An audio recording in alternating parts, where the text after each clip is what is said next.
हमने कल दिल्ली की जनता को धन्यवाद दिया है इसके लिए। अब दिल्ली की जनता ने बदलाव के लिए वोट दिया है, माननीय प्रधानमंत्री श्रीमान नरेंद्र मोदी के नेतृत्व के साथ चलने के लिए वोट दिया है।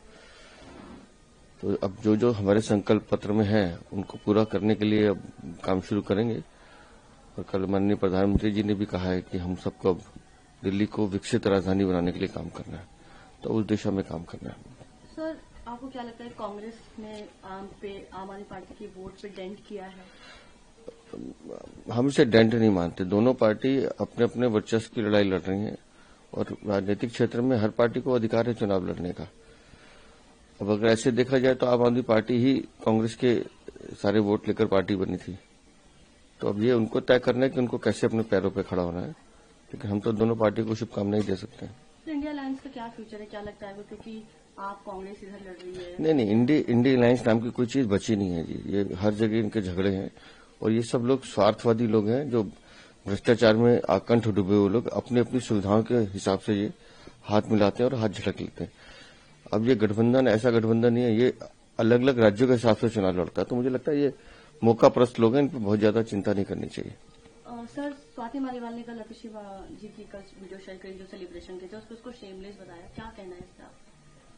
अब एक महिला ने दूसरे महिला के लिए टिप्पणी की, मुझे नहीं बोलना चाहिए, लेकिन आतिशी मारलेना को इस बार का एक बार आत्मचिंतन करना चाहिए कि जब उनकी पार्टी के मुखिया और बड़े बड़े धुरंधर जिनको वो अपना नेता मानती हैं वो सब चुनाव हार गए, उसके बाद कितना सेलिब्रेशन करना और किस बात का सेलिब्रेशन करना, ये उनको सोचना चाहिए। कल संदीप दीक्षित जी ने भी परवेश शर्मा जी को ट्वीट करके बधाइयां दी कि वो इस कॉन्स्टिट्यूंसी से जीते, तो एक तरह से कहीं न कहीं वो भी चीज की सराहना कर रहे हैं, तो क्या कहना है? नहीं, हमारे जितने भी प्रत्याशी जीते हैं और जो नहीं भी जीत पाए, लेकिन हम 70 लोगों ने बहुत मेहनत और ईमानदारी से चुनाव लड़ा है।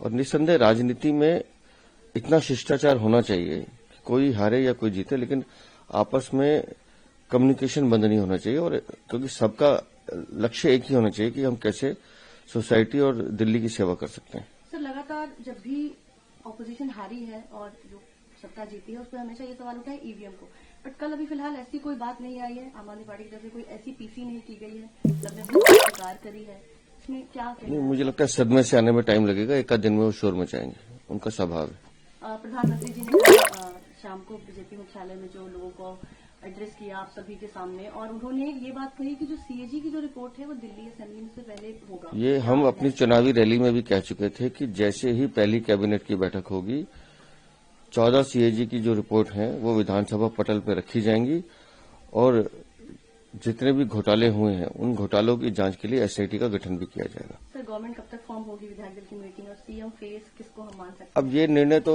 हमारे केंद्रीय नेतृत्व को करना है और मुझे लगता है हमारे लिए ये प्रश्न बेमानी है, क्योंकि अब हमारा सबका फोकस विकास के लिए है, दिल्ली को कैसे बेहतर बनाना उस दिशा में काम करेंगे। ये विषय हमारे उसमें नहीं आता है।